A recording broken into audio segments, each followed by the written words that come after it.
Hi, welcome to my channel. Welcome back. As I mentioned earlier, we're going to go ahead and continue with this demo on sketching with sections by building on the sections. So what do I mean by building on the sections? Okay, what it basically is taking these three sections, right, the main section and the two cross sections, and to create a three-dimensional representation of what those shapes represent. Okay, so what we're going to do, rather than draw on this drawing itself, because we kind of want to maintain the structure behind it, we're going to go ahead and introduce a new sheet of paper. And what we're going to see here, and I don't know if you can see it on camera, but this is a sheet of tracing paper.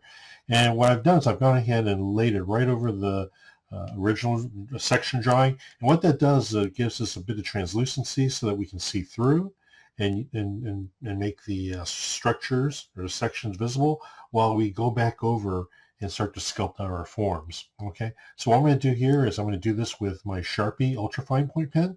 Okay, and let's get going. I'm going to go ahead and pull this backing sheet away, and I may zoom in and out, so please pardon my refocusing. And then every now and then I'll be rotating canvas in order to get to a certain part of the drawing. But what I'm going to do here is I'm going to zoom in just a little bit, not too much. Okay, just a little bit, see? And you can clearly see the section, so let's go ahead and start building on this drawing. So what I'm going to do here is I'll go ahead and take a look at this section here, right? This little section here where I have a little hump in the front and I have a slope down the middle. So what I'll do is I'll go ahead and draw the slope in the front, okay? And then I'll draw the hump here. And I'm going to go ahead and just kind of figure out what exactly is that, okay? Now, what guides me here as far as how far I should come out of the drawing, remember these vertical lines I placed in my footprint? That footprint does a couple things, all right? It kind of defines the boundaries of what I'm sketching, whether I'm staying within or going a little bit beyond. But what it does is it just gives me a reference point, okay? So what I'm going to do is I'm going to come forward. I'm going to do the same thing here. Now you see that the little shapes I have here actually are coming out, and I want to kind of show that. And every now and then is I'll come back over and draw a line to help bridge things. And what that does is it helps me understand the symmetry. It helps me also maintain the symmetry. All right, so I'm going to come up, maybe crown the front end. Okay, and then now that I get to this front end, you see where this slope meets the bottom of this angle. I'm going to come over and I put a double line here so I can create a curve. Okay, the first line shows the front of the curve. The second line shows where the curve terminates. All right. Now what I'm going to do is I'm going to go ahead and take a look at this back section. Now you see how this back section has a little bit of, remember I mentioned earlier, it looks kind of like a sofa, right? Well, it's that way because I'm thinking the side of this section is rather upright. So what I'm going to do is I'm going to take this line and follow it.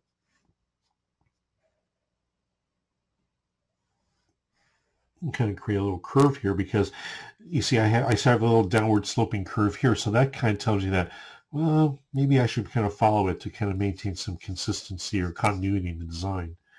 And then since I've done that on this side, here's my center line, I think I'm going to do it on the other side as well. Okay. Do you see this? Do you see the shape emerging?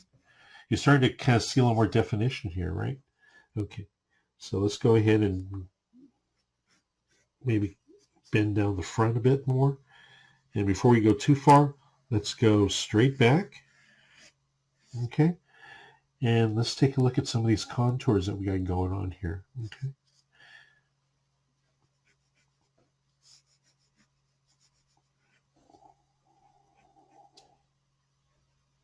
Again, like I was mentioning, I want to try to maintain some consistency. That's why the back of the shape here, I've crowned to match this crown and to match that crown. All right. So let's take a look at where we're at. Now I do have a little bit of a shelf kind of crown here. So what I'm going to do is I'm going to go ahead and bring that around so it kind of matches that section. I don't know what that's going to be, but we'll have to see.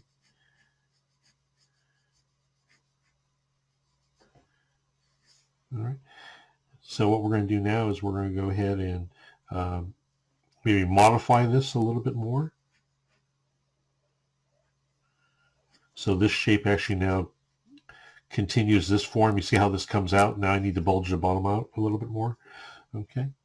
So it's starting to look like a car, right? So that's exactly what we're going to be drawing. I know it's a little bit different than the demo that I shared with you at the very beginning, but what this does is it kind of allows us to take this whole process and it shows how it can be modified along the way. All right. So now that we have that in place, what I'm going to do is I have enough of the drawing. Again, every now and then, okay, this is a good idea, and this is what I like to do, is I'll go ahead and flip this drawing up, okay, hold it in place, and I'll slip a sheet of white paper underneath, okay, and you see what it does is it starts to give you an idea of kind of where you're at, all right, and then you can come back and you go, well, I got to get the header put in, and now I've got to kind of consider putting in the wheels, so let's do that next, all right. Now again, even when I'm at this advanced stage of the drawing, I still want to use the grid because I want to see where I am. So because you got to remember, I'm still drawing 2-point perspective. So what I'm going to do is here, I'm going to spot where the front wheel is going to go. Okay. Now you notice I didn't just go ahead and whip out an ellipse. Right? And the reason why is because I want to kind of focus on the fundamentals of drawing this shape because, you know, it can be so easily forgotten when you're sketching, and then you kind of forget the basics. And I think it's very important that we kind of, you know, remember those, and just kind of helps us understand why we're doing it or how we're doing this. Okay, so here are my 2 box sections. Okay, again, remember how we drew an ellipse using boxes, right? We would take the box section, and then we would go ahead and find corner to corner, right? Corner to corner. And we all know how to draw these boxes in perspective, and that's the reason why it's a great technique. And then we're going to go ahead and draw the horizontal lines. Okay. Now, a lot of you are kind of wondering, why did Dave put this box outward? And the reason is because this fender, this side of the car, actually came out a bit away from the frame, right? Remember the box frame and the footprint? It actually came out just a little bit, and I had to kind of reflect that in the drawing. All right. And then what we're going to do is we're going to go ahead and figure out how wide we want those tires.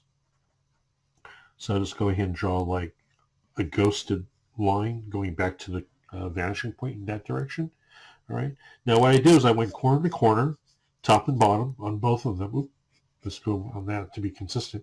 And then remember how we drew a circle? Remember ellipses are circles in perspective. So what I'm going to do here is I'm going to do that. I'm going to squeeze a circle, go slowly. Okay, in this perspective box grid. All right, you see how it kind of leans over? Okay, we'll do it again on this side. This is going to be a little bit flatter because of convergence. Okay, and we don't have to worry about filling in this side of the box, but we do have to fill the exposed parts of the ellipse that are at the bottom. All right, and then remember I promised you I'd do the header part, so let's go ahead and do that. And we'll probably want to show the window at the other side of the vehicle. Okay. Okay.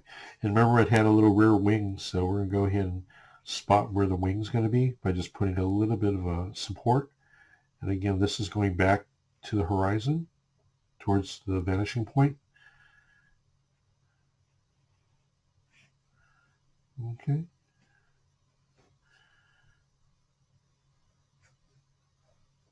Okay. Okay, that's enough. All right. Let's go ahead and slip another piece of white paper behind it.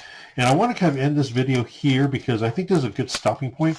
Because what you want to do when you get to this point is to at least have most of the vehicle or most of the shape defined. And you can see here, I'm going to go ahead and rotate my canvas just a little bit so you see what's going on. And I'm going to zoom out so you can kind of get a better picture of everything.